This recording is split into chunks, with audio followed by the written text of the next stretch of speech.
ഇവന്മാരുടെ ഈ നടപ്പും മട്ടും കണ്ടിട്ടാണ് യവന്മാരുടെ തന്തയെ വിളിച്ചത്. ഇപ്പൊ തന്നെ കണ്ടപ്പോ എനിക്ക് തന്റെ തന്തയ്ക്ക് വിളിക്കാൻ തോന്നി. അയ്യോ പപ്പ വരൂലട്ടാ, പപ്പ ഡെഡാണ്. തന്നെ ഇപ്പൊ ഈ കോളേജിലോട്ട് വിളിപ്പിച്ചെത്തിരെന്നറിയോ? എന്റെ മക്കൾ ടോപ്പർ എന്ന് പറയാനാണ്.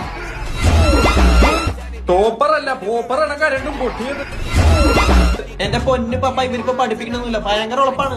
ആ സാർ ഓട്ടോമാറ്റിക് പഠിപ്പിച്ചിട്ട് കീറിടാനാ, കൊള്ളാല്ല.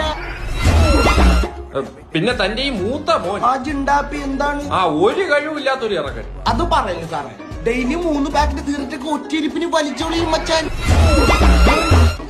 അബ്ദുൽ കലാമിന്റെ അവാർഡ് വാങ്ങിച്ച പോലെയാണല്ലോ താൻ ഇതൊക്കെ പറയുന്നത്. എന്റെ പൊന്നു സാറ്, ഇവന് അർബുദം വരാത്തോണ്ട് ഞാൻ തന്നെ അത്ഭുതപ്പെട്ടു പോയി. കൊച്ചിയിൽ എവിടെ വൈപ്പിന്.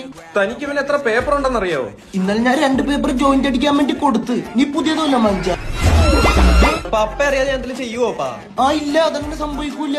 എടോ ആ പേപ്പർ അല്ലടോ സപ്ലൈ. സപ്ലൈയാ? എന്റെ പൊന്നു സാറേ, ഇവനോട് ഞാൻ പറഞ്ഞാണ് ഇവിടെ ഞാൻ സപ്ലൈ ചെയ്തോളാന്ന്. ഞാൻ അറിയാണ്ട് ഇവിടെ നീ സപ്ലൈ ചെയ്താ എത്ര കിലോ വേണ്ടി വരില്ല?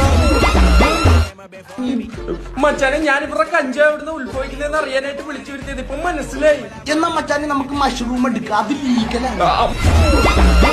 മച്ചാനെ ഞാൻ പച്ചിലോട്ട് ജീവിച്ചോളാം മച്ചാനെ. മച്ചാൻ തെറിച്ച അപ്പൊ എന്റെ പിള്ളേര് വൈബല്ലേ, വൈബേ. അപ്പൊ വൈപ്പിനി വന്ന് സാറിന് നീ എന്ത് ചൊറയുണ്ടെങ്കിലും നമ്മ വിളിച്ചാൽ നമ്മ വിളിപ്പുറത്തെത്തും. ആ പരിശക്തി അല്ല മച്ചാനെ, മച്ചാൻ തെറിച്ചോ. അപ്പൊ പീസൊന്നും തരണ്ട, ഞാൻ പഠിച്ചോളാം.